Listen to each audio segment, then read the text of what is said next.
Hello friends, आज हम start करने जा रहे हैं जीएसटी का ये सीए इंटरमीडिएट के लिए क्रैश कोर्स। फ्रेंड्स, हम ये जीएसटी का क्रैश कोर्स स्टार्ट करें उसके पहले मैं आपको बताना चाहूँगा फ्रेंड्स, सीए इंटरमीडिएट के मैंने कुछ अटेम्प्ट के पेपर्स देखे। तो अगर आप पेपर्स देखेंगे फ्रेंड्स, तो मैं पेपर पैटर्न नहीं कहूँगा बट एक ट्रेंड देखी मैंने। सीए इंटरमीडिएट का जो पेपर 4 है टैक्सेशन का पेपर, इसका एक ट्रेंड देखा मैंने। ये बात तो शायद आपको पता ही होगी कि हमारा पेपर जो है उसमें से 30% जो है वो एमसीक्यू बेस्ड है। मीन्स 100 मार्क्स के पेपर्स में से 30 marks will be for MCQ and balance 70 marks will be subjective. So 30 marks objective, 70 marks subjective. अब इस पेपर में फ्रेंड्स इनकम टैक्स वो आपसे पूछा जाएगा 60 मार्क का, 60 मार्क्स का, ठीक है। तो 60 नंबर का आपका पेपर इनकम टैक्स का रहेगा और 40 नंबर का आपका जो पेपर रहेगा वो जीएसटी का रहेगा। 60 marks for income tax, 40 marks for GST, ठीक है फ्रेंड्स। अब मैंने एनालिसिस किया तो मैंने नोटिस करा फ्रेंड्स, देखिए 60 मार्क्स का जो इनकम टैक्स है उसमें से 30% एमसीक्यू, मतलब 18 मार्क का एमसीक्यू, और 40 मार्क्स का जो जीएसटी है उसमें भी 30 मार्क्स के 30% एमसीक्यू, मतलब 12 मार्क। तो 18 + 12 और ये आपके हो जाएंगे 30%, 100 में से 30%, 30 मार्क्स के एमसीक्यू। 18 + 12, ये 18 और ये 12, टोटल 30 मार्क्स के आपके एमसीक्यूज। अच्छा, और बैलेंस जो है यहाँ, बैलेंस सब्जेक्टिव पेपर जो है आपका वो तकरीबन है 42 मार्क्स का, और यहाँ पर जो सब्जेक्टिव पेपर है वो आपका तकरीबन है 28 मार्क्स का, ठीक है। तो यहाँ सब्जेक्टिव इनकम टैक्स जो है, सब्जेक्टिव जो पेपर रहेगा आपका, जो थियरी क्वेश्चन आंसर पूछे जाएंगे वो फॉर्मेट में पेपर रहेगा 42 नंबर का और यहाँ 28 नंबर का, ठीक है। अच्छा, 42 मार्क्स में से उन्होंने पिछले कुछ अटेम्प्ट में पेपर कुछ इस तरह से पूछा हुआ है। 4 क्वेश्चन दिए जाते हैं आपको, उसमें से पहला क्वेश्चन जो होता है वो तकरीबन 14 मार्क्स का, विच इज कंपल्सरी क्वेश्चन, और बाकी 3 क्वेश्चन 14 मार्क्स ईच, पर आपको अटेम्प्ट करने हैं any 2 out of 3। I hope आपको ये ट्रेंड समझ में आया होगा। और बहुत बारी क्या करते हैं वो लोग, यहाँ जो क्वेश्चन नंबर 2, 3, 4 है वहां पर बहुत बारी वो लोग कर देते हैं 8 + 6 या 7 + 7 या फिर 10 + 4, वैसे वो लोग क्वेश्चन छोटे भी क्वेश्चन पूछ सकते हैं, ठीक है। अब मैं बात करूं फ्रेंड्स अगर जीएसटी की, तो सिमिलर वे जीएसटी में first question is compulsory question for 8 marks, और उसके अलावा आपको 3 क्वेश्चन दिए जाएंगे 10 मार्क्स ईच, और उसमें से भी अगेन आपको एनी 2 क्वेश्चन अटेम्प्ट करने हैं, ठीक है। और मैंने पेपर्स देखे तो उसमें जनरली ऐसा होता है, क्वेश्चन नंबर 4 जो होता है वो थियरी क्वेश्चन होता है। क्वेश्चन नंबर 4 जो होता है वो जनरली थियरी क्वेश्चन होता है, सप्लाई की डेफिनेशन बताइए, वैसे सब क्वेश्चन। तो question number 1 8 marks, question number 2, question number 3 ये दोनों प्रैक्टिकल, और क्वेश्चन नंबर 4 थियरी क्वेश्चन। तो इस तरह से कुछ आपका पेपर पैटर्न होता है। आई होप आपको ये समझ में आया होगा। अब फ्रेंड्स, हम इस लेक्चर्स में हम स्टार्ट करने जा रहे हैं विद जीएसटी, जो कि 40 मार्क्स का है, एंड हम ट्राई करेंगे हमको यहाँ पर एटलीस्ट 35+ मार्क्स हम स्कोर कर सकें, ठीक है। तो shall we start friends? Let's start friends. हम सब जानते हैं जीएसटी क्या है, ये टैक्स है। तो सबसे पहला क्वेश्चन, मेरा क्वेश्चन है फ्रेंड्स, व्हाट इज टैक्स? ये टैक्स क्या होता है? सो फ्रेंड्स, टैक्स इज, क्या होता है टैक्स? कंपल्सरी पेमेंट, देना ही पड़ेगा। किसको देना है? To government. क्या वॉलंटरी पेमेंट होती है या कंपल्सरी? तो आप कहोगे सर ये तो कंपल्सरी पेमेंट है, देना ही पड़ेगा। किसको देना पड़ेगा? To government. तो इसका मतलब टैक्स क्या है? गवर्नमेंट, अब की बार मोदी सरकार, तो मोदी जी को टैक्स देना ही पड़ेगा। अच्छा, मोदी जी पीएम बने थे 2014 में, पर जीएसटी एप्लीकेबल हुआ 2017 में। मोदी जी पीएम बने थे 2014 में, पर जीएसटी एप्लीकेबल हुआ था, गुड्स एंड सर्विसेज टैक्स, 2017 में। तो ऐसा क्यों फ्रेंड्स? जैसे ही मोदी जी पीएम बने उन्होंने ऐसा क्यों नहीं बोला कि जितने भी लोग इंडिया में रहते हो सबको क्या करना पड़ेगा? सबको देना ही पड़ेगा जीएसटी। तो उसका रीजन था फ्रेंड्स, उसका लॉ नहीं बना था। उसका लॉ नहीं बना था। इसका मतलब क्या फ्रेंड्स? गवर्नमेंट टैक्स मांग सकती है, it is a compulsory payment, देना ही पड़ेगा गवर्नमेंट को, but there must be a law. उसका एक्ट होना जरूरी है, देयर मस्ट बी लॉ। उसका लॉ होना जरूरी है। अगर एक्ट नहीं है तो गवर्नमेंट टैक्स नहीं मांग सकती। तो हमारा पहला क्वेश्चन याद रखिएगा, what is tax? So tax is a compulsory payment to government under any law, there must be a law. Law होगा तो टैक्स मांगेगी गवर्नमेंट, वरना नहीं, ठीक है। Next question friends, next question है हमारा, why taxes are levied by government? Government ये टैक्स मांगती क्यों है? तो देखिए, आप जैसे हमको हमारा घर चलाना होता है तो हमको पैसे चाहिए होते हैं, तो वैसे ही देश चलाना है, to run the economy, government को भी पैसे चाहिए। तो गवर्नमेंट को पैसे कहां से मिलेंगे? By way of collection of taxes, by way of collection of क्या, taxes. So tax is a main revenue of the government. It is, यही तो गवर्नमेंट का मेन रेवेन्यू है, यहीं से गवर्नमेंट को पैसे आते हैं. Tax is a main revenue of the government and government उसका इस्तेमाल करती है, utilises it for 3 main purposes. कौन से? डेवलपमेंट. पहला डेवलपमेंट, विकास करना है, विकास, करेक्ट, विकास करना है. दूसरा डिफेंस और तीसरा welfare. Development, defence and welfare. Development, विकास करना है, मेट्रो, बुलेट ट्रेन बनानी है, मेट्रोज बनानी है, रोड्स बनाने हैं, नेशनल हाईवेज बन रहे हैं. मुंबई से दिल्ली हाईवे बन रहा है, 11 या 12 घंटे में आप दिल्ली पहुंच जाओगे मुंबई से. तो हाईवेज बनाने हैं, रोड्स, ब्रिजेस, डैम्स, ये सब बनाने के लिए पैसे चाहिए. तो डेवलपमेंट, विकास के लिए. Second defence. Defence, arms and ammunition खरीदने के लिए. कल को पाकिस्तान या चाइना हम पर अटैक कर दे तो हमारे पास भी आर्म्स एंड एम्यूनिशन होने चाहिए. हमने राफेल खरीदी, करेक्ट, तो राफेल खरीदने के लिए भी पैसे चाहिए फ्रेंड्स. तो वो पैसे कहां से आएंगे? Bye way of collection of क्या, टैक्सेस. याद रहेगा फ्रेंड्स. तो यहां 3 मेन पर्पस है, डेवलपमेंट, डिफेंस. डेवलपमेंट, विकास करना है, बुलेट ट्रेन बनानी है, ये सब पर्पस के लिए, roads, bridges, dams etcetera. Defence, arms and ammunition खरीदने के लिए, करेक्ट. और थर्ड है welfare. Welfare, schools and hospitals etcetera बनाने के लिए. स्कूल्स, हॉस्पिटल्स, एजुकेशन इंस्टीट्यूशंस, ये सब बनाने के लिए, करेक्ट फ्रेंड्स. आप देखिए एट प्रेजेंट कोरोना चल रहा है, तो कोरोना के वजह से गवर्नमेंट ने क्या किया हुआ है, बहुत सारी जगह पर एक टेम्पररी अस्पताल बनाए हुए हैं, हॉस्पिटल्स बनाए हुए हैं टेम्पररी. तो वो सब बनाने के लिए भी पैसे चाहिए. पैसे कहां से आएंगे? गवर्नमेंट के पास, by way of collection of taxes. I hope आपको ये समझ में आया होगा. सो हमारा पहला क्वेश्चन था what is tax. Second question था why taxes are levied by government. What is tax? So tax is a compulsory payment, देना ही पड़ेगा.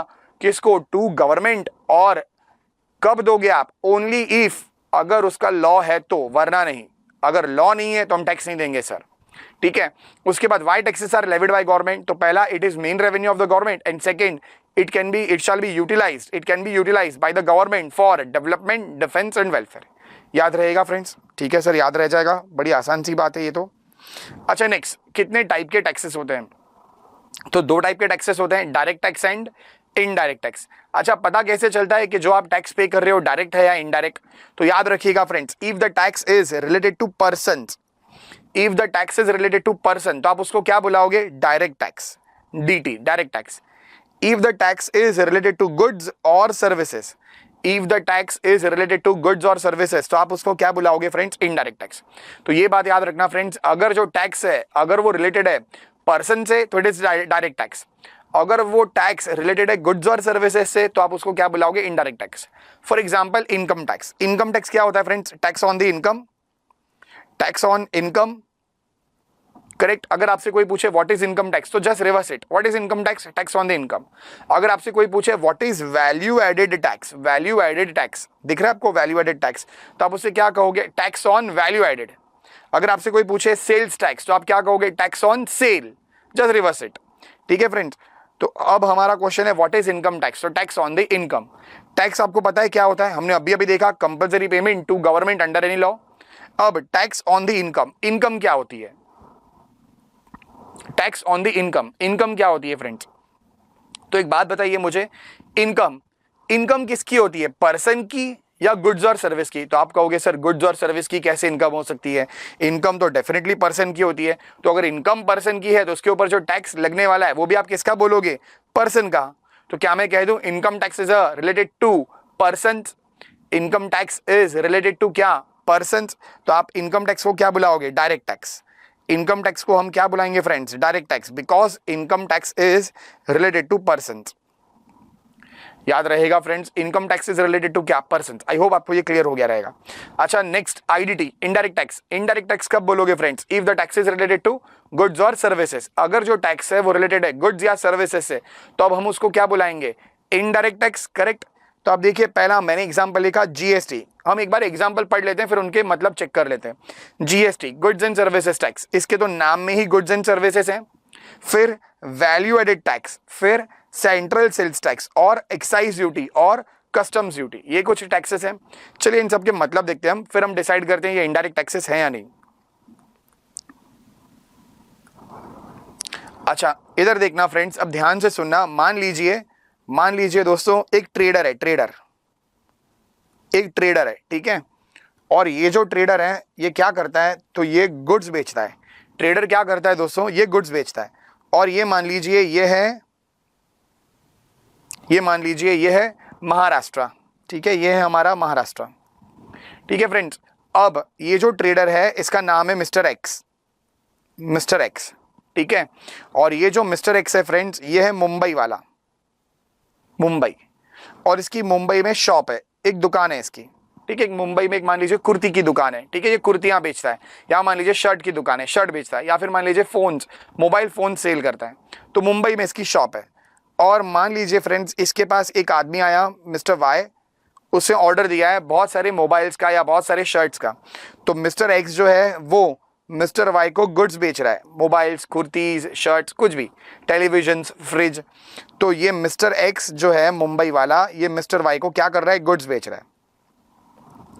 आपसे क्वेश्चन है, एक्स कहां वाला है, महाराष्ट्र वाला, और वाई कहां वाला है, पुणे, महाराष्ट्र वाला। X of Mumbai, Y of Pune, दोनों के दोनों मुंबई पुणे मुंबई, बोलो कहां वाले हैं, महाराष्ट्र वाले। इसका मतलब एक महाराष्ट्र वाला आदमी किसी महाराष्ट्र वाले आदमी को क्या कर रहा है, गुड्स बेच रहा है। क्या कर रहा है फ्रेंड्स, गुड्स बेच रहा है। गुड्स बेचने पर कौन सा टैक्स आएगा, वैट। अगर आप विद इन स्टेट अगर गुड्स बेचते हो तो उस पर कौन सा टैक्स आएगा, value added tax, value added tax, याद रहेगा फ्रेंड्स, वैट। अच्छा, तो मैं गुजरात वाला, मैं मान लीजिए अहमदाबाद वाला, और मैंने किसी सूरत वाले को, मैं गुजरात वाला किसी गुजरात वाले को गुड्स बेचता हूं, गुड्स बेच रहा हूं, गुड्स, बोलो क्या आएगा, वैट आएगा सर। मैं दिल्ली वाला दिल्ली वाले को गुड्स बेचता हूं, क्या आएगा, वैट आएगा। मैं कर्नाटका वाला कर्नाटका वाले को गुड्स बेचता हूं, क्या आएगा, वैट आएगा। करेक्ट फ्रेंड्स, तो वैट। अच्छा, मैं मुंबई वाला महाराष्ट्र वाला, मैंने गुड्स बेचे, मान लीजिए मिस्टर जेड को, मैं महाराष्ट्र वाला मुंबई वाला, मैंने मिस्टर जेड को गुड्स बेचे, और ये जो मिस्टर जेड है वो है मान लीजिए इंदौर वाला। ठीक है, इंदौर मध्य प्रदेश। अब आपसे क्वेश्चन है, मैं कहां वाला हूं, महाराष्ट्र वाला, मैं महाराष्ट्र वाला, मिस्टर एक्स हूं, मैं एक्स हूं, तो मैंने गुड्स बेच दिए, सेल ऑफ गुड्स, किसको, मिस्टर जेड को, मध्य प्रदेश वाले को। आपसे क्वेश्चन है, विद इन स्टेट है, क्या महाराष्ट्र वाला महाराष्ट्र वाले को बेच रहा है, नहीं। क्या मध्य प्रदेश वाला मध्य प्रदेश वाले को बेच रहा है, नहीं। यहाँ तो दो दो स्टेट हैं, दो दो स्टेट। अगर एक स्टेट से दूसरे स्टेट में गुड्स बेचोगे तो आएगा CST, GST नहीं friends, CST, central sales tax. Correct friends, ठीक है। तो अगर एक ट्रेडर है महाराष्ट्र वाला, अगर किसी महाराष्ट्र वाले को गुड्स बेचेगा, क्या आएगा, वैट। महाराष्ट्र वाला किसी इंदौर वाले को, मध्य प्रदेश वाले को, या किसी और स्टेट में बेच रहा है, मान लीजिए महाराष्ट्र वाला दिल्ली वाले को बेच रहा है, महाराष्ट्र वाला तमिलनाडु वाले को बेच रहा है, क्या आएगा, CST। याद रहेगा। ये बात हमने की फ्रेंड्स किसकी, ट्रेडर की। अब ध्यान से सुनना, मैन्युफैक्चरर। अब की बार हम बात कर रहे हैं मैन्युफैक्चरर की। एक मैन्युफैक्चरर है, ठीक है। अगेन ये देखिए, ये हमारा महाराष्ट्र मान लीजिए, ठीक है, ये महाराष्ट्र। अच्छा, यहां मिस्टर एक्स है, और एक्स जो है वो अगेन मुंबई वाला है, लेकिन अब की बार उसकी फैक्ट्री है मुंबई में। मिस्टर एक्स मुंबई वाला है और उसकी फैक्ट्री है, और ये मिस्टर एक्स जो है ये मिस्टर वाई को गुड्स बेच रहा है, ठीक है। और मिस्टर वाई पुणे वाला है। जरा गौर करिएगा फ्रेंड्स, एक्स मुंबई वाला, वाई पुणे वाला, दोनों के दोनों कहां पर है, अगेन महाराष्ट्र में। लेकिन अब की बार ये कौन है, मैन्युफैक्चरर है। मतलब ये सिर्फ सेल नहीं करेगा, ये क्या करेगा, ये मैन्युफैक्चरिंग करेगा प्लस सेल कर देगा। क्या, तो गुड्स, है ना, गुड्स मैन्युफैक्चर किए और गुड्स को बाद में क्या किया, बेच दिया। अब आपसे क्वेश्चन है फ्रेंड्स, कौन सा टैक्स लगेगा इसको, कौन सा टैक्स पे करेगा, क्या वैट पे करेगा सिर्फ, नहीं सर, सिर्फ वैट कैसे आएगा, वैट तो सेल पर आता है, या तो मैन्युफैक्चरिंग प्लस सेल है। तो याद रखना फ्रेंड्स, याद रखना, यहां पर क्या होता है, अगर आप मैन्युफैक्चरिंग कर रहे हो, मैन्युफैक्चरिंग, तो आपको देना होता है एक्साइज ड्यूटी। मैं शॉर्ट में ईडी लिख देता हूं, ED, excise, excise duty, excise duty देनी पड़ती है। और अगर वो सेल करेगा, सेल, अब आप क्वेश्चन है आपसे, सेल कहां पर कर रहा है, विद इन स्टेट बेचेगा तो क्या आता है, वैट, और दो स्टेट के बीच में हुआ तो क्या आएगा, CST।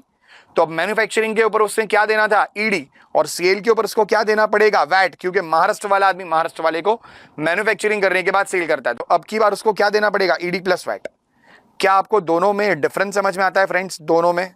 ये देखिए, ऊपर वाले में क्या पॉइंट था, ऊपर वाले में ट्रेडर है, सिर्फ सेल करेगा, वैट आएगा, मैन्युफैक्चरिंग प्लस सेल तो ईडी प्लस वैट, याद रहेगा। अब आगे बात करते हैं।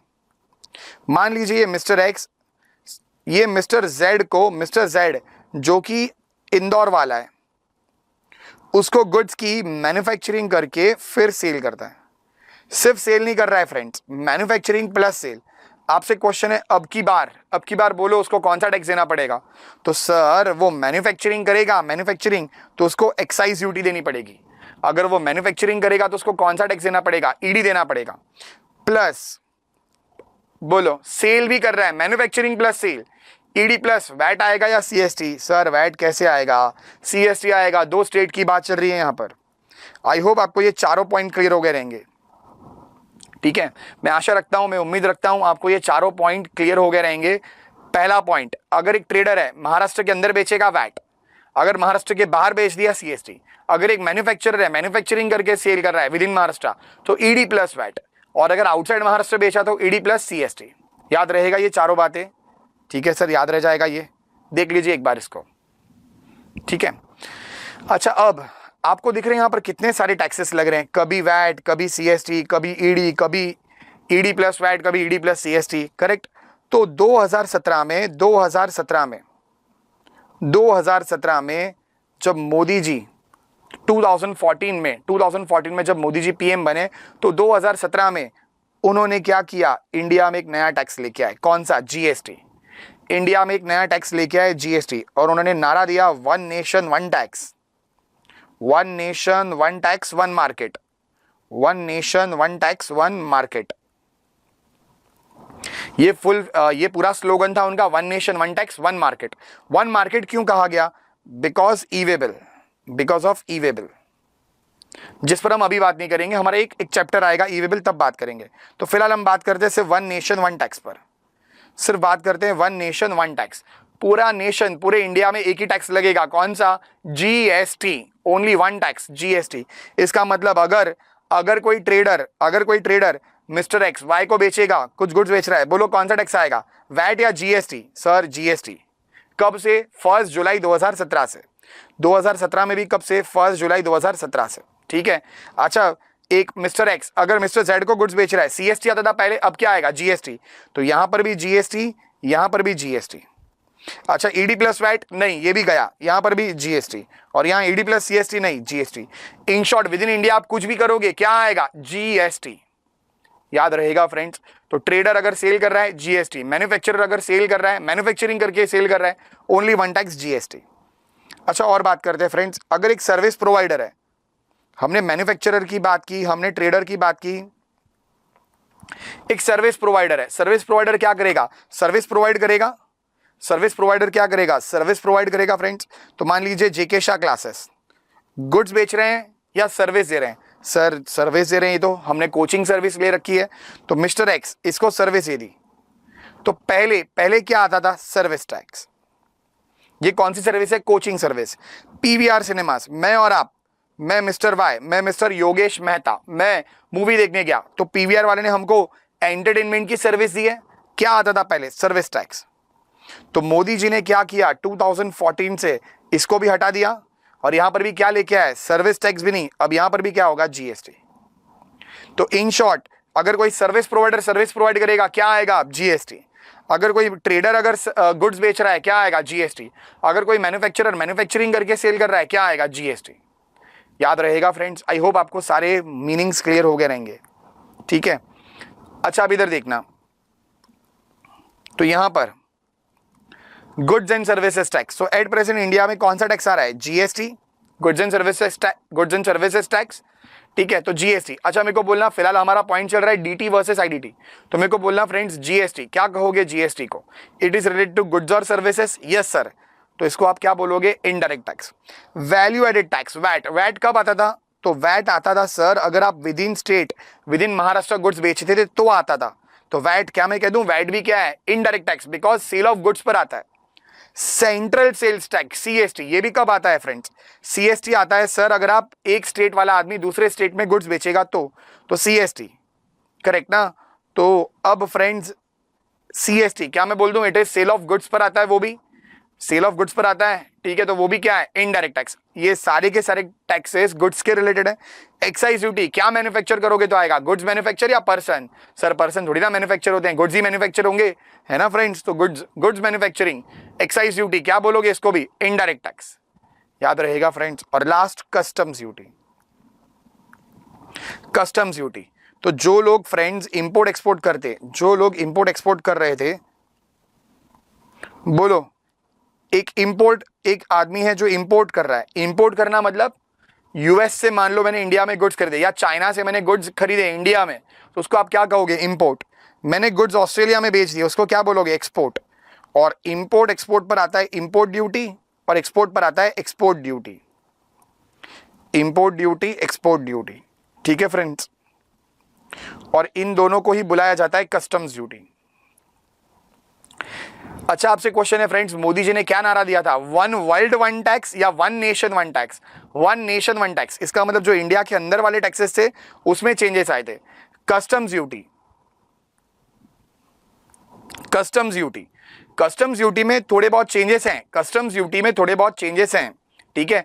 यहां पर बेसिक कस्टम ड्यूटी लगती है, फिर आईजीएसटी लगता है, थोड़े बहुत चेंजेस है, पर हम ये सब डिस्कशन नहीं करेंगे बिकॉज हमारे पोर्शन में कस्टम्स है ही नहीं, हमारे पोर्शन में सिर्फ जीएसटी है। तो इस वजह से मैं इसको ज्यादा इसका एक्सप्लेनेशन नहीं दे रहा हूं। कस्टम्स ड्यूटी, बस हमारा पॉइंट तो सिर्फ इतना था। कस्टम्स ड्यूटी, बोलो कस्टम ड्यूटी किसके रिलेटेड है? गुड्स या सर्विस? और पर्सन किसके रिलेटेड है? तो कस्टम ड्यूटी रिलेटेड है गुड्स के, कस्टम ड्यूटी रिलेटेड है गुड्स के, ठीक है।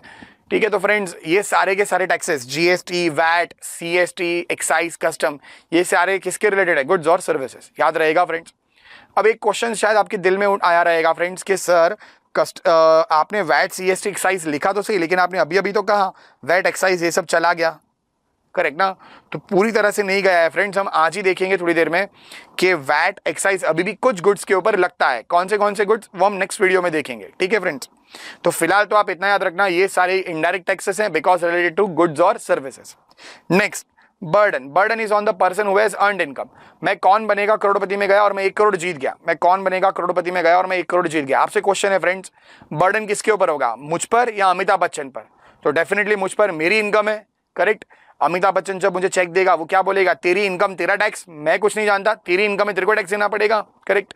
जेके शाह क्लासेस, जेके शाह सर, उनको फीस मिल रही है, मेरे को बोलना फ्रेंड्स उनको जो भी फी रिसीव्ड हुई स्टूडेंट्स के पास से अक्रॉस इंडिया, मेरे को बोलना उस पर टैक्स कौन देगा? स्टूडेंट्स, मैं जो टीचर हूं, या फिर जेके सर जो प्रोपराइटर है खुद। तो आप कहोगे सर हम क्यों दे, और मैं भी कहूंगा मैं क्यों दूं, जिसकी इनकम उसका टैक्स। इनकम किसकी है? जेके सर की। तो मेरे को बोलना JK Shah sir is liable to pay tax, income tax. तो burden is on the person who has earned income, जिसकी इनकम उसका टैक्स, जिसकी इनकम उसका टैक्स। याद रहेगा friends. Next, burden is on the consumer, burden is on the ultimate consumer लिखा है, हम देखते हैं थोड़ी देर में अल्टीमेट क्यों लिखा है, बट फिलहाल आप इतना याद रखो, burden is on the consumer, burden is on the consumer. जैसे मान लीजिए फ्रेंड्स जेके शाह क्लासेस, जेके शाह क्लासेस, एक स्टूडेंट के पास, एक स्टूडेंट है मिस्टर एक्स, वो एडमिशन लेने गया जेके शाह क्लासेस में, ठीक है फ्रेंड्स, और इसको फीस बताई गई 1 लाख रुपया। जीएसटी की रेट थी तब मान लीजिए 10%, मुझे पता है 18% है, बट एक सेकंड के लिए मान लीजिए तब 10% थी। तो जीएसटी कितना लगेगा? 10,000। टोटल इसको कितनी फीस बोली गई? 1,10,000। तो मिस्टर एक्स जो स्टूडेंट है, मिस्टर एक्स जो स्टूडेंट है, वो कितने पैसे देने वाला है? सर वो 1,10,000 दे देगा जेके शाह क्लासेस को। उसमें से जेके शाह क्लासेस का कितना? जेके शाह क्लासेस का सर 1 लाख रुपया, और बाकी 10,000 जो है वो सर गवर्नमेंट को दे देंगे, करेक्ट। स्टूडेंट को फीस बोली गई 1,10,000, 1 लाख प्लस जीएसटी, वो 1,10,000 दे के गया, और सर ने क्या किया? जेके सर ने 1 लाख रखा, 10,000 गवर्नमेंट को दे दिया। अच्छा सिमिलरली अगर मान लीजिए अब मैं आपसे कहूं कि एक मिस्टर वाई जो स्टूडेंट था वो एडमिशन लेने आया, और तब तक जीएसटी की रेट जो थी वो हो चुकी थी 18%। अब क्या फीस में कोई चेंजेस हुआ है? नहीं सर, फीस तो अभी भी 1 लाख रुपया ही है, फीस तो अभी भी 1 लाख रुपया है, प्लस जीएसटी कितना आएगा? 18,000, टोटल कितना हो जाएगा? 1,18,000। आपसे क्वेश्चन है, ये जो स्टूडेंट है मिस्टर वाई, ये कितने पैसे देगा? सर ये अब 1,18,000 देने वाला है, लेकिन उसमें से जेके शाह क्लासेस का 1 लाख, और जेके सर जो है वो गवर्नमेंट को दे देंगे कितना? 18,000। चेक करना। अब आपसे क्वेश्चन है फ्रेंड्स, गवर्नमेंट को छोड़ दो, गवर्नमेंट को छोड़ दो, फर्स्ट और सेकंड एग्जांपल में जेके शाह क्लासेस को कल कितना मिल रहा था? सर कल भी 1 लाख मिल रहा था, और जीएसटी का रेट जब इंक्रीज हो गया तो आज भी 1 ही लाख रुपया मिल रहा है। और स्टूडेंट जो पहले एडमिशन ले चुका है उसकी जेब से कितना जा रहा था? 1,10,000, और अब जो एडमिशन लेने आया उसकी जेब से कितना जा रहा है? 1,18,000। क्या मैं कह दूं फ्रेंड्स, कस्टमर, कंज्यूमर, उसकी जेब पर जीएसटी भारी है, उसकी जेब जो होगी उसकी पॉकेट कटने वाली है जीएसटी से, करेक्ट फ्रेंड्स। तो burden is on the consumer, consumer के ऊपर बर्डन होगा, याद रहेगा फ्रेंड्स, ठीक है। और लास्ट पॉइंट याद रखिएगा, एमसीक्यू में आ सकता है ऐसा भी पॉइंट, डायरेक्ट टैक्स क्या होता है? DT, it is a progressive, जबकि आईडीटी क्या होता है, IDT is a regressive, DT is progressive, IDT is a regressive. अब ये क्या होता है, तो मान लीजिए फ्रेंड्स एक मिस्टर एक्स है, सॉरी मान लीजिए एक कंपनी है, मान लीजिए फ्रेंड्स एक कंपनी है रिलायंस इंडस्ट्रीज लिमिटेड, ठीक है। अच्छा रिलायंस इंडस्ट्रीज लिमिटेड, और सपोज फ्रेंड्स रिलायंस जो है उसका प्रॉफिट है, अच्छा रिलायंस कंपनी को इनकम टैक्स कितना देना पड़ता है, 30%, मैं 30%, इग्नोर 25, 22 वो सब इग्नोर कर दो, मान लीजिए 30% टैक्स है, प्रॉफिट है मान लो 1 लाख रुपया, बोलो 1 लाख पर कितना टैक्स आएगा, सर टैक्स आएगा 30%, जो होगा 30,000। अच्छा अगर मैं कहूं इसकी इनकम 10 लाख है तो टैक्स कितना आएगा, 3 लाख रुपया, 30%। अगर मैं कहूं इसकी इनकम 100 करोड़ है तो टैक्स कितना आएगा, 30 करोड़ रुपया। अगर मैं आपसे कहूं इसकी इनकम 1,000 करोड़ है, 1,000 करोड़, तो टैक्स कितना आएगा फ्रेंड्स, 30%, 300 करोड़। अगर आप गौर कर पा रहे हो, जैसे जैसे प्रॉफिट, जैसे जैसे इनकम बढ़ते जा रही है, वैसे वैसे टैक्स भी क्या हो रहा है, बढ़ते जा रहा है। Therefore income tax is progressive, progress कर रहा है, it is direct tax is क्या, प्रोग्रेसिव, जबकि आईडीटी इज रिग्रेसिव। मान लीजिए आप मूवी देखने गए, बाहर एक भिखारी भी लाइन में खड़ा है थिएटर के बाहर, तो आप भी टिकट खरीद रहे हो, भिखारी भी टिकट खरीद रहा है थिएटर की, मूवी देखने की। तो मेरे को बोलना फ्रेंड्स, अगर रेट है 100 प्लस जीएसटी, तो पिक्चर की टिकट आपको कितने में मिलेगी, मैं और वो भिखारी हम दोनों ही मूवी देख पाएंगे 118 रुपए में, दोनों के लिए जीएसटी जो होगा वो सेम ही रहेगा, 18 रुपया, करेक्ट। ऐसा थोड़ी होगा गरीब आदमी के पास से हम जीएसटी नहीं मांगेंगे, नहीं, यहाँ कोई भेदभाव नहीं होता है, यहाँ भेदभाव होता है, जितनी इनकम कम होगी आदमी गरीब होगा कम टैक्स, आदमी अमीर है जैसे जैसे इनकम बढ़ेगी वैसे वैसे टैक्स भी बढ़ेगा। लेकिन आईडीटी में ऐसा नहीं है, आईडीटी इज अ रिग्रेसिव, यहाँ कोई भेदभाव नहीं है, सबके लिए क्या होगा, सेम टैक्स। याद रहेगा फ्रेंड्स इतना। आई होप फ्रेंड्स आपको डायरेक्ट टैक्स और इनडायरेक्ट टैक्स इन दोनों का जो डिफरेंस है वो एकदम क्लियर हो गया रहेगा, ठीक है फ्रेंड्स। तो हमारे 3 पॉइंट अब तक डिस्कस करके हुए हैं friends, what is tax, why taxes are levied by government and types of taxes, याद रहेगा फ्रेंड्स। अब अभी हमने बात करी फ्रेंड्स कि मोदी जी ने क्या किया था, जो पुराने वाले टैक्सेस से वो सब एबॉलिश कर दिए और एक नया टैक्स इंडिया में इंट्रोड्यूस किया, जीएसटी, करेक्ट फ्रेंड्स, जीएसटी। तो कौन से टैक्सेस हटा दिए, तो देखना 2 तरह के टैक्स होते हैं इंडिया में, 2 गवर्नमेंट्स होती हैं, central government and state government. तो सेंट्रल गवर्नमेंट टैक्सेस सब्ज्यूम्ड, खत्म किए गए, टैक्सेस जो जीएसटी की वजह से, जीएसटी आने के बाद जो टैक्सेस हटा दिए गए, तो ये सेंट्रल वाले टैक्सेस है, ये मोदी जी वाले टैक्सेस हैं, ठीक है, ये सेंट्रल वाले टैक्सेस हैं। और जो यहाँ लिखे हैं, दिख रहा है आपको केजरीवाल जी का फोटो है, तो ये जो है ये स्टेट वाले टैक्सेस है। चलिए पढ़ते हैं हम। पहला सेंट्रल एक्साइज ड्यूटी, फिर excise duty. Central excise duty ये जनरली सभी गुड्स मैन्युफैक्चर करने पर आती थी। एक्साइज ड्यूटी अंडर मेडिसिनल, अगर आप दवाइयां मैन्युफैक्चर करते तो आपको एक्साइज ड्यूटी देनी पड़ती under medicinal and toilet preparation act. Medicinal दवाइयां मैन्युफैक्चर करने पर, मैन्युफैक्चरिंग पर एक्साइज आता था, अगर आपको याद हो फ्रेंड्स। एंड टॉयलेट प्रिपरेशन जैसे शैम्पू है, सोप है, इन सबको आप क्या बुलाओगे, जो टॉयलेट में यूज होता है, टॉयलेट प्रिपरेशंस, ठीक है। तो एक्साइज ड्यूटी मैन्युफैक्चरिंग पर आती थी, दवाइयां या फिर सोप है, शैम्पूज हैं, उन सबके मैन्युफैक्चरिंग पर एक्साइज आती थी। अंडर विच एक्ट, ये एक्ट। तो ये सारे टैक्सेस हटा दिए गए, सेंट्रल एक्साइज हटाया गया, excise duty under medicinal and toilet preparation वाला हटाया गया। उसके अलावा टेक्सटाइल्स जो होता था, टेक्सटाइल और कुछ और गुड्स से उन्होंने एक लिस्ट बनाई हुई थी, कुछ और गुड्स से जिनके ऊपर और एडिशनल ड्यूटी, मतलब एक्साइज ड्यूटी, ये जनरल वाली तो आती थी और एडिशनल ड्यूटी ऑफ एक्साइज भी आती थी। तो सिंपल लैंग्वेज में क्या मैं बोल दूं फ्रेंड्स, एक्साइज हट गया, एक्साइज हट गया। कितने भी टाइप की एक्साइज हो, हमको क्या करना है, एक्साइज हट चुका है, यस। अच्छा सर्विस के ऊपर कौन सा टैक्स आता था, सर्विस टैक्स। ये सारे के सारे टैक्स किसके हैं फ्रेंड, सेंट्रल वालों के हैं, ठीक है। सर्विस टैक्स ये भी हटा दिया गया। सेंट्रल सेल्स टैक्स, इसको भी हटा दिया गया, हमने देखा था फ्रेंड्स ये सब। ये देखिए सीएसटी, उसको हटा के जीएसटी आ गया। सर्विस टैक्स, इसको हटा के जीएसटी आ गया, ठीक है। अच्छा तो service tax, central sales tax, CVD and special CVD, ये दोनों कस्टम के रिलेटेड है, ठीक है। इस पर हम ज्यादा डिस्कशन नहीं कर रहे हैं, बस आप याद रख लीजिए नाम, countervailing duty and special countervailing duty, या उसको और एक नाम है special additional duties of customs, SAD या सीवीडी, ठीक है। ये दोनों कस्टम के रिलेटेड है, ये हम पढ़ेंगे सीए फाइनल में, बस नाम याद कर लीजिए।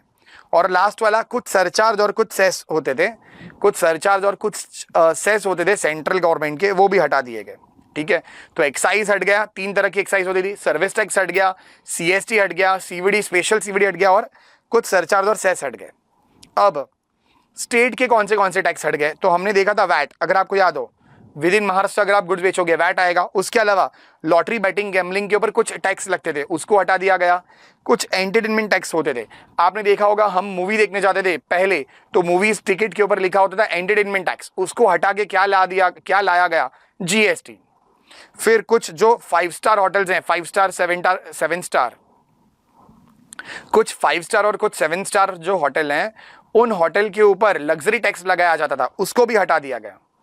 उसके बाद अगर किसी और स्टेट से आप गुड्स खरीदोगे तो एंट्री टैक्स लगाया जाता था। मान लीजिए मैं महाराष्ट्र वाला, अगर मैं मान लीजिए दिल्ली से कुछ गुड्स खरीदता हूं, तो हर एक स्टेट जो था एंट्री टैक्स, गुड्स आने पर कुछ स्पेशल गुड्स से, जैसे व्हीकल, कुछ स्पेसिफाइड गुड्स से, उनके ऊपर एंट्री टैक्स लगता था, एंट्री टैक्स, उसको भी हटा दिया गया।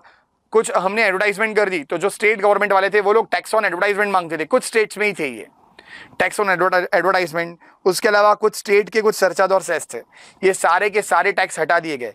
तो ये मोदी जी वाले टैक्सेस और ये केजरीवाल साहब के टैक्सेस, ये सारे एबॉलिश हो गए और इंडिया में एक कॉमन टैक्स आ गया, जीएसटी। आई होप आपको ये याद रहेगा फ्रेंड्स। ठीक है फ्रेंड्स, अब जीएसटी क्या होता है, कॉन्स्टिट्यूशन में क्या क्या चेंजेस हुए, वो सब हम डिस्कस करते हैं फ्रेंड्स नेक्स्ट वीडियो में। हेलो फ्रेंड्स, अब हम पढ़ने जा रहे हैं एक इंटरेस्टिंग टॉपिक, ई वे बिल। तो जैसा आप सबने ये नाम सुना ही होगा, आइए देखते हैं है क्या ये ई वे बिल। देखिए दोस्तों, मोदी जी ने एक नारा दिया था, one nation one tax one market. आपने ये पूरे इंडिया में ये ऐड देखी होगी सब लोगों ने, बसों पर, ट्रेनों पर, टीवी पर, हर जगह एक ऐड आती जब जीएसटी आया था, one nation one tax one market. अब ये मोदी जी का मतलब क्या था one nation one tax one market से? तो मोदी जी का कहने का मतलब था one nation, what is one nation? India, पूरा एक नेशन, उस पूरे इंडिया में एक ही टैक्स लगाएंगे हम, कौन सा? जीएसटी। पूरे इंडिया में हम एक ही टैक्स लगाएंगे, जीएसटी। एंड पूरे इंडिया की एक ही मार्केट होगी, फ्री फ्लो ऑफ गुड्स, कहीं भी गुड्स जा सकते हैं, but with E way bill goods कहीं भी जा सकते। तो टोल नाकाज हटा दिए जाएंगे और हम ई वे बिल इंट्रोड्यूस कर रहे हैं। तो इन्होंने क्या किया, one nation one tax one market, ये नारा दिया। आई होप आप इसका मीनिंग समझ रहे हो, one nation one tax one market मतलब क्या, one nation one tax one market.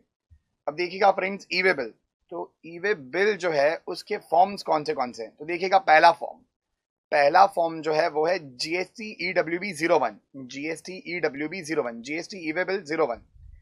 और वो क्या होता है, तो वो नॉर्मल ई वे बिल है। ई वे बिल में दो पार्ट होते हैं friends, part A and part B. Part A जो है उसमें कंसाइनमेंट डिटेल्स हैं, मतलब मान लीजिए मैं दिल्ली वाला और मैं किसी मुंबई वाले किसी आदमी को गुड्स बेच रहा हूँ, तो यहाँ से जब दिल्ली से गुड्स जाएंगे तो मुझे क्या फाइल करना है, ई वे बिल, ईडब्ल्यूबी 01। और उसमें मैं पार्ट ए फाइल करूंगा, जो सेलर है, सेलर या तो बायर। पार्ट ए कौन फाइल करता है फ्रेंड्स, सेलर या तो बायर, मतलब सप्लायर और रेसिपिएंट। अगर सप्लायर रजिस्टर्ड है तो सप्लायर फाइल कर देगा, अगर सप्लायर अनरजिस्टर्ड तो रेसिपिएंट फाइल कर देगा। अगर दोनों ही अनरजिस्टर्ड है, सप्लायर एंड रेसिपिएंट दोनों ही अनरजिस्टर्ड है, तो उस केस में ट्रक वाला जो ट्रांसपोर्टर है वो फाइल करेगा, अगर दोनों ही अनरजिस्टर्ड है तो। अच्छा, और व्हीकल डिटेल्स जो पार्ट बी है वो कौन फाइल करेगा, वो ट्रक वाला आदमी। ये तो हमेशा ट्रक वाला ही करेगा, क्योंकि हमको क्या मालूम कौन से ट्रक में गुड्स जाने वाले हैं। तो कंसाइनमेंट डिटेल्स, सेलर या तो बायर, सप्लायर रेसिपिएंट, अगर दोनों अनरजिस्टर्ड है तो ट्रक वाला फाइल करेगा। And part be always GT है, ठीक है फ्रेंड्स। और पार्ट ए में क्या होता है, कंसाइनमेंट डिटेल्स। मैं मान लीजिए दिल्ली वाला, मैं मुंबई वाले को गुड्स बेच रहा हूँ, तो यहाँ से जब गुड्स जाएंगे तो मुझे उसमें गुड्स की डिटेल बतानी है, कौन से गुड्स हैं, गुड्स की जो भी बिल के ऊपर डिटेल्स लिखते हो आप, quantity of the details, value of the details, ठीक है, कितनी कुर्तियां भेज रहे हो, जो भी है। और उसके बाद आपको व्हीकल की डिटेल्स पार्ट बी में जीटीए, ट्रक वाला, ट्रांसपोर्टर विल फाइल, और उसमें ट्रक नंबर, जो ट्रक नंबर है या जो भी ट्रक है वो उसकी डिटेल्स आपको बतानी है।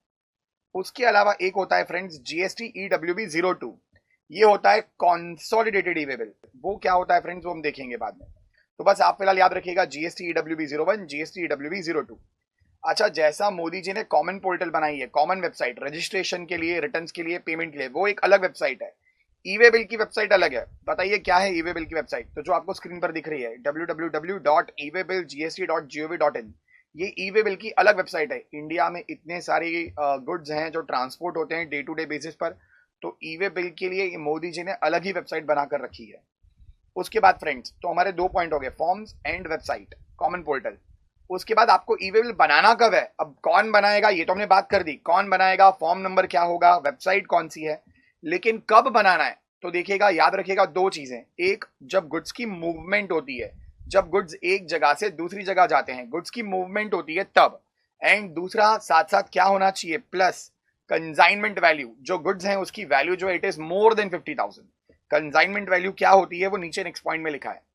तो बस आप दो चीजें याद रखिएगा, पहला गुड्स की मूवमेंट होनी चाहिए, मतलब अगर मान लीजिए गुड्स मुंबई महाराष्ट्र में आता है, वहां से गुड्स जा रहे हैं पुणे, पुणे भी महाराष्ट्र में, मतलब सेम स्टेट में है, मुंबई से पुणे सेम स्टेट में है, फिर भी ई वे बिल, स्टेट ई वे बिल फाइल करना पड़ेगा आपको। या फिर मान लीजिए गुड्स जा रहे हैं मुंबई महाराष्ट्र में और दिल्ली, दिल्ली एक स्टेट है जीएसटी के लिए, तो मुंबई से दिल्ली जा रहे हैं गुड्स या मुंबई से पुणे, आपको क्या करना पड़ेगा, ई वे बिल फाइल करना पड़ेगा, ई वे बिल फाइल करना पड़ेगा। ठीक है, ये होगी हमारी इंट्रा स्टेट मूवमेंट, ये होगी हमारी इंटर स्टेट मूवमेंट। इसमें आप और ज्यादा दिमाग मत दौड़ाओ, एज अ कॉमन मैन जो सोचता है मुंबई से पुणे इंट्रा स्टेट और मुंबई से दिल्ली इंटर स्टेट। ठीक है फ्रेंड्स, उसके अलावा कंसाइनमेंट वैल्यू, तो मूवमेंट होनी चाहिए गुड्स की एंड कंसाइनमेंट वैल्यू होनी चाहिए क्या, तो कंसाइनमेंट वैल्यू मोर देन 50,000 होनी चाहिए। बट कंसाइनमेंट वैल्यू मतलब क्या, तो वैल्यू अंडर सेक्शन 15, जो आपने सेक्शन 15 में पढ़ा था, आपको याद होगा फ्रेंड्स, ट्रांजैक्शन वैल्यू लेते थे हम, फिर वो टीओ एसआई ऐड करते थे, tax, duty, cess free, obligation, subsidy, interest, incidental expenses minus discount, तो वो वैल्यू लेनी है आपको। प्लस प्लस क्या करना है, प्लस जीएसटी ऐड होगा, प्लस जीएसटी ऐड होगा यहां पर, याद रखिएगा, plus GST excluding the value of exempt supply. मतलब फ्रेंड्स अगर मान लीजिए, अगर सपोज मैं आपसे कहूं, देखिए अगर सपोज ऐसे है, वैल्यू ऑफ सप्लाई, आपने जो गुड्स भेजे उसकी वैल्यू, उसकी सेल प्राइस वो है मान लीजिए 49,000, और प्लस मान लीजिए इस पर जीएसटी लगाया गया, ऐसे ही मान लीजिए 10%, 10% एक्चुअली में रेट नहीं होती है बट ऐसे ही मान लीजिए 10%, तो 4,900 एंड टोटल हो गया 53,900। बताइए ई वे बिल जनरेट करना पड़ेगा या नहीं, यस करना पड़ेगा, because value is equal to value plus GST, that is 53,900, that is 53,900। I hope आपको ये समझ में आया होगा फ्रेंड्स, आपको जीएसटी ऐड करने के बाद देखना है। अच्छा लेकिन फ्रेंड्स अगर मान लीजिए हमने दो गुड्स भेजे थे, goods A and goods B, goods A and goods B, और मान लीजिए गुड्स ए है 24,000 का, गुड्स बी है 24,000, ठीक है, इसके ऊपर जीएसटी है मान लीजिए, प्लस इसके ऊपर जीएसटी है 10%, तो 2,400 रुपए, 2,400 रुपए, और इसके ऊपर मान लीजिए जीएसटी है 15%, ऐसे मान लीजिए 15%, तो 3,600 रुपए। ठीक है फ्रेंड्स, इसके ऊपर मान लीजिए जीएसटी है 15%, मैंने ऐसे एक अमाउंट ले लिया 15%। अब ऐड करिए टोटल वैल्यू कितनी होगी, तो ये होगी 26,400 और ये होगी 27,600, और आपका हो जाएगा टोटल 54,000। तो बताइए ई वे बिल फाइल करना है या नहीं, यस करना पड़ेगा, बिकॉज टोटल वैल्यू है 54,000। आई होप आपको ये समझा होगा फ्रेंड, दो दो गुड्स जा रहे हैं, मैं मिस्टर एक्स में दो दो गुड्स भेज रहा हूं, तो क्या मुझे ई वे बिल फाइल करना पड़ेगा, यस, क्योंकि मेरा टोटल वैल्यू एक ट्रक में 50,000 से ज्यादा हो रहा है। लेकिन अगर फ्रेंड सपोज प्रोडक्ट बी जो है वो जीएसटी एग्जेम्प्टेड है, मतलब निल है, निल, और मेरी ये वैल्यू है 24,000, कोई बताएगा मुझे मेरी कंसाइनमेंट वैल्यू क्या मानी जाएगी इस एग्जाम्पल में, बताइए।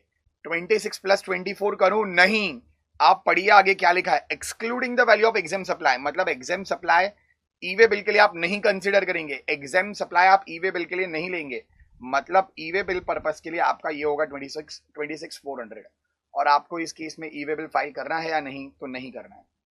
आई होप फ्रेंड्स आपको ये समझ में आया होगा ये वाला पॉइंट। ठीक है फ्रेंड्स, उसके बाद तो हमने देखिएगा क्या पढ़ा, फॉर्म्स कौन से हैं, नेक्स्ट कहां पर फाइल करना है, उसके अलावा कब फाइल करोगे, कब जनरेट करोगे, movement plus consignment value is more than 50,000। अब एक इंपॉर्टेंट पॉइंट याद रखिएगा फ्रेंड्स, इंपॉर्टेंट पॉइंट क्या है वो इंपॉर्टेंट पॉइंट, तो ध्यान से सुनिए। अगर कंसाइनमेंट वैल्यू जो है if it is up to 50,000, अगर वैल्यू 50,000 तक है तो आप सब जानते हो ई वे बिल नहीं फाइल करना है, करेक्ट ना, क्योंकि हमको तो कब करना है, movement plus value more than 50, तो अगर 50,000 तक है तो e way bill is not required. लेकिन अगर मान लीजिए फ्रेंड्स अगर वैल्यू 50,000 से ज्यादा है then e way bill is required to be generated. I hope आप सब ब्लू लाइन देख पा रहे हो, up to 50 no e way bill required, more than 50 e way bill is required. लेकिन अब यहां पर एक्सेप्शन है, up to 50 e way bill is not required, नहीं फाइल करना, लेकिन दो केस में आपको ई वे बिल फाइल करना पड़ेगा, दो केस में आपको ई वे बिल फाइल करना पड़ेगा, अप टू 50 होगा तो भी फाइल करना पड़ेगा, तो वो दो केस क्या है, अगर इंटर स्टेट मूवमेंट हो रही है, अगर इंटर स्टेट मूवमेंट हो रही है हैंडीक्राफ्ट गुड्स की या तो जॉब वर्क बेसिस पर, हैंडीक्राफ्ट गुड्स की या फिर जॉब वर्क बेसिस पर इंटर स्टेट, एक स्टेट से दूसरे स्टेट में मूवमेंट हो रही है, 50,000 तक होंगे तो नहीं फाइल करना, और दो एक्सेप्शन है उस केस में फाइल करना पड़ेगा। अच्छा 50,000 से ज्यादा होगा तो फाइल करना पड़ेगा, then it is required to be generated, file करना पड़ेगा, लेकिन उसमें एक्सेप्शन है। अच्छा एक्सेप्शन 50 से ज्यादा होगा तो फाइल करना पड़ेगा, मतलब ये केस में ई वे बिल नहीं करना है। कौन से केसेस हैं, अगर गुड्स एग्जेम्प्ट है तो नहीं करना है, या फिर आप अल्कोहलिक लीकर का ट्रांसपोर्टेशन करवा रहे हो एक जगह से दूसरी जगह, मुंबई से पुणे या मुंबई से दिल्ली, अल्कोहलिक लीकर जा रहा है, या फिर crude, diesel, petrol, natural gas, aviation, turbine fuel, CDP ना पेट्रोल प्रोडक्ट्स जा रहे हैं, क्योंकि ये सब एग्जेम्प्टेड होते हैं, या फिर गुड्स जो शेड्यूल 3 में कवर होते हैं, या फिर एलपीजी गैस जा रहा है, लिक्विफाइड पेट्रोलियम गैस, ज्वेलरी जा रही है, करेंसी जा रही है, use in personal house hold effects. मेरा घर शिफ्ट हो रहा है तो बताइए मैं अपने घर के सामान लेकर जाऊंगा, क्या मुझे ई वे बिल फाइल करना है? नहीं। आई होप आपको ये याद रहेगा। तो देखिएगा जरा, मैं इसको, अगर मैं इसको आपको बताना चाहूं तो इसको समराइज करें तो क्या होगा, तो आप याद रखिएगा, अगर वैल्यू अप टू 50 है, वैल्यू अप टू 50, या फिर आप चेक करिए वैल्यू मोर देन 50 है, बताइए वैल्यू अप टू 50 होगा तो क्या होगा, दो एक्सेप्शन में ई वे बिल रिक्वायर्ड और जनरली अदरवाइज नॉट रिक्वायर्ड। ठीक है, अप टू 50 में दो एक्सेप्शन में रिक्वायर्ड है, interstate handicraft, interstate job work, तो रिक्वायर्ड, वरना नहीं। अगर वैल्यू मोर देन 50 है, मोर देन 50, तो ये जो नीचे आपको दिख रहे हैं, मैंने यहाँ कुछ 8 या 10 पॉइंट है, बट मैंने सिर्फ 4 इंपॉर्टेंट पॉइंट लिखे हैं, तो आप बस 4 याद कर लीजिए, बहुत रहेगा। अगर किसी को फिर भी पढ़ना है तो इंस्टीट्यूट के मॉड्यूल में जाकर देख लो। ये 4 केस रहे तो e way bill not required, otherwise generally जो है, जनरली 50 से ज्यादा होगा तो ई वे बिल फाइल करना पड़ेगा। आई होप आपको ये क्लियर हो गया रहेगा फ्रेंड्स। उसके बाद फ्रेंड्स, तो अब तक हमारे क्या क्या हुआ है, पहला तो कौन सा फॉर्म फाइल करना है, फिर पार्ट ए पार्ट बी कौन फाइल करेगा, फिर उसके बाद ई वे बिल 202 कॉमन पोर्टल कहां पर फाइल करोगे, कब फाइल करोगे, व्हेन टू जनरेट, ठीक है, और कोई एग्जेम्पशन है, मतलब कोई एक्सेप्शन के नहीं करना है, करना है, तो ये वाले एक्सेप्शन हमने पढ़ लिए, और वो ऊपर उसका समरी डायग्राम। उसके बाद फ्रेंड्स, अगर मूवमेंट हो रही है रोड से, ठीक है, ट्रक में या फिर ट्रेन में या फिर पानी में या फिर एयरवेज से, तो आप चेक करिए मूवमेंट कैसे हो रही है, रोड पर हो रही है तो मूवमेंट स्टार्ट करने से पहले, before commencement of the movement, start करने से पहले e way bill part A part B दोनों बन जाने चाहिए, पार्ट ए पार्ट बी दोनों बन जाने चाहिए। लेकिन अगर रेलवेज या वेसल या एयरवेज में जा रहे हैं तो उस केस में ई वे बिल चाहे तो पहले बना दो या फिर आफ्टर कमेंसमेंट भी बना सकते हो, but before delivery, goods deliver हो जाए उसके पहले कर देना, मतलब ट्रेन चालू हो गई उसके बाद भी बना दोगे तो भी चलेगा, फ्लाइट में गुड्स रख दिए बाद में ई वे बिल बनाया तो भी चलेगा। लेकिन इस केस में याद रखिएगा पार्ट ए बन जाना चाहिए हमेशा, पार्ट बी बाद में बनाओ लेकिन कब तक, बिफोर डिलीवरी, ठीक है, पार्ट ए तो बिफोर ही होना चाहिए, पार्ट बी जो होता है वो बिफोर आफ्टर कभी भी चलेगा। उसके बाद अब सुनिएगा एक important point, validity of E way bill. Validity, आपने ई वे बिल जनरेट किया, वो कितने टाइम तक वैलिड रहेगा, तो आप चेक करिएगा कौन से टाइप का ट्रक है, ओडीसी है, ओवर डायमेंशनल कार्गो। अब ये क्या होता है, वो बड़े बड़े ट्रक होते हैं ना जिसको जनरली हम ट्रेलर्स बोलते हैं, आप गूगल पर सर्च मारिए ओडीसी, आपको एक उसका फोटो मिल जाएगा, आप समझ जाओगे अच्छा ये ओडीसी है। तो ओडीसी है या नॉर्मल वाला ट्रक है, अगर ओडीसी है तो वो जो बड़ा ट्रक होता है, बहुत सारे पहिए होते हैं जिसके, तो अगर वो बड़ा ट्रक है तो उसको तो बहुत ज्यादा टाइम लगता है कहीं ट्रांसपोर्टेशन करने में, तो उसके लिए देखिए ई वे बिल जो आप जनरेट कर रहे हो कितने टाइम तक वैलिड रहेगा, 20 किलोमीटर मतलब 1 डे, 20 किलोमीटर एक दिन तक चलेगा, और एडिशनल 20 किलोमीटर तो एक एडिशनल डे, मतलब अगर मान लीजिए मैं बोलूं 18 किलोमीटर, 18 किलोमीटर ही गुड्स भेजने हैं, मैं मुंबई में कहीं रहता हूं और मुंबई में ही कहीं 18 किलोमीटर डिस्टेंस ऊपर मुझे गुड्स भिजवाने हैं, लेकिन ओडीसी में भिजवाने हैं, तो बताइए कितना दिन मिलेगा, एक दिन काफी है, 18 किलोमीटर। अच्छा लेकिन मान लीजिए अगर ये होगा 28 किलोमीटर, तो 20 प्लस 8 मतलब 20 का एक दिन, और बाकी 20 किलोमीटर या उसका पार्ट, उसके लिए एक दिन, मतलब इस केस में 2 दिन होंगे। आई होप आप समझ रहे हो मैं कैसे बोल रहा हूं। अगर मान लीजिए ये है 58 किलोमीटर, या फिर मान लीजिए 58 नहीं 88 किलोमीटर, तो बताइए 20 प्लस 20 प्लस 20 प्लस 20, 24 जा 80, ये 80 हो गया प्लस 8, मतलब 1+1+1+1 और ये पार्ट का भी 1, टोटल 5 दिन मिलेंगे, 5 दिन आप गुड्स का ट्रांसपोर्टेशन कर सकते हो। 5 दिन का टाइम होगा आपके पास। ये ईवेबल 5 दिन के बाद अगर गुड्स मिल गए कहीं रास्ते में और किसी ने पकड़ लिया जीएसटी वालों ने, तो गुड्स जब्त कर लिए जाएंगे और ट्रक भी जब्त कर लिया जाएगा, कॉन्फिस्केशन हो जाएगा। अब देखिए नॉर्मल ट्रक होगा तो क्या है फ्रेंड्स, नॉर्मल ट्रक के केस में तो others up to 100 kilometre one day, 100, इधर 20 किलोमीटर एक दिन, इधर 100 किलोमीटर एक दिन। और इस केस में अगर मान लीजिए मैं आपसे कहूं 98 किलोमीटर, तो बताइए कितना होगा, एक दिन मिलेगा मुझे। दूसरा अगर मान लीजिए है 198 किलोमीटर, तो बताइए 100 प्लस 98 मतलब 1+1 मतलब 2 दिन मिलेंगे। अच्छा 102 किलोमीटर होता तो 102 किलोमीटर, 102 किलोमीटर तो भी 100 प्लस 2 मतलब 1+1 2 दिन। आई होप आप ये कर सकते हो फ्रेंड्स, कुछ भी 298 398 अकॉर्डिंगली कर लो, ठीक है फ्रेंड्स। तो आई होप आप वैलिडिटी कर पाओगे, इतने दिन तक वैलिड रहेगा, उतने दिन में गुड्स पहुंच जानी चाहिए। अब ई वे बिल जो आपने जनरेट किया वो कितने टाइम तक वैलिड रहेगा, आप जो ब्लैक में दिख रहा है वो पढ़ लो फ्रेंड्स पहले सिंपल लैंग्वेज में, बाद में ये जो टेक्निकल लैंग्वेज बोलते रहते हैं वो पढ़ते रहना।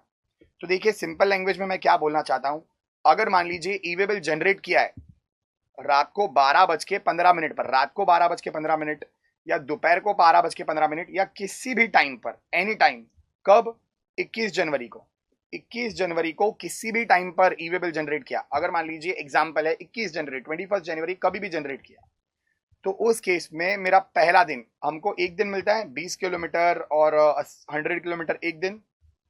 तो एक दिन कब होगा, 21 छोड़ दो, 21 छोड़ दो, 22 तारीख एक दिन, 23rd second day, 24 third day, understood. 21 को ई वे बिल जनरेट किया, मतलब वो जिस दिन जनरेट किया वो दिन छोड़ दो, कभी भी जनरेट करो, रात को 12:15 या नेक्स्ट डे दोपहर को, शाम को, कभी भी। 21 जनवरी तुम डेट देखो अपने मोबाइल में, डेट क्या है 21 जनवरी, तो आपको एक दिन मतलब नेक्स्ट डे 22 जनवरी मिलेगा, 2 दिन मतलब 23rd जनवरी मिलेगा। और जो ये कहना चाहते हैं आपने 21 जनवरी को वो ई वे बिल जनरेट किया, then first day will end on 22 का मिडनाइट, 21 जनवरी, तो एक दिन कब होगा, 22 तारीख, मतलब 22 तारीख को रात को 12 बजे, that is just when 23rd start, 22 का स्टार्टिंग 23 का एंडिंग। और इसको ये लोग लिखते कैसे हैं, इट विल एंड ऑन 22-23 के बीच वाला 12, मतलब 22 का रात को, दैट इज 23 का जस्ट स्टार्टिंग, 22 का एंडिंग 23 का स्टार्टिंग। आई होप आपको ये समझा होगा फ्रेंड्स। और इसी को आप ये पढ़ लीजिएगा टेक्निकल लैंग्वेज में जो इन लोगों ने बोला है। अगर आप ई वे बिल जनरेट कर रहे हो 14 मार्च को, बताइए फ्रेंड्स 14 मार्च, तो 14 छोड़ दो और 15 तारीख विल भी एक दिन, लेकिन 15 तारीख का एंडिंग, दैट इज 16 का बिगिनिंग, तो 15-16 का रात का 12 बजे, दूसरा दिन 16-17 का बट रात को 12 बजे, मतलब 16 तारीख, लेकिन 16 का एंडिंग और 17 का स्टार्टिंग। आई होप आपको ये समझा होगा। और देखो 14 मार्च को मैंने दूसरा टाइमिंग लिखा है, अगर 12:05 या दूसरे दिन रात को 11:58, मतलब just it is about to end, तो भी answer will remain the same. इसको फ्रेंड्स अच्छे से कर लीजिएगा। आई होप आपको ये समझा होगा टाइमिंग कब तक वैलिड रहेगा।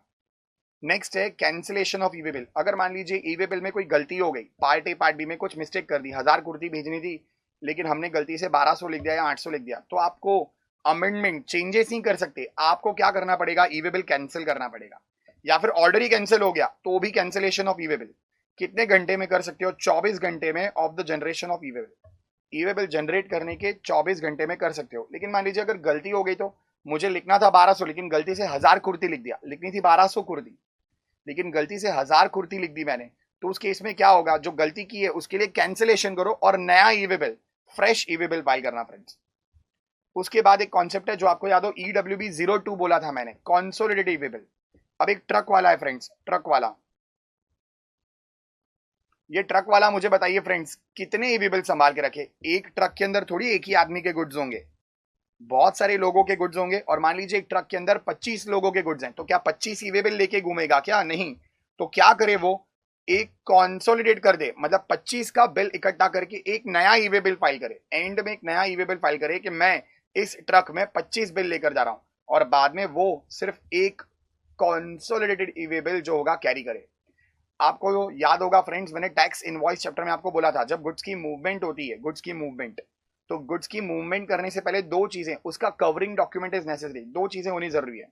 एक टैक्स इनवॉइस या तो बिल ऑफ सप्लाई या तो डिलीवरी चलान कुछ तो होना चाहिए जो हमने बनाया था। और जो दूसरा है वो ई वे बिल जो गवर्नमेंट बना के दे रही है। अगर ये नहीं होगा तो ट्रक जब्त कर लिया जाएगा और गुड्स भी जब्त कर लिए जाएंगे। ठीक है फ्रेंड्स, तो ये था हमारा ई वे बिल। आई होप आपको याद रहेगा ये पूरा ई वे बिल का कॉन्सेप्ट। ठीक है फ्रेंड्स, तो ये था one nation one tax and one market with only one teacher Yogesh Mehta. Thank you friends.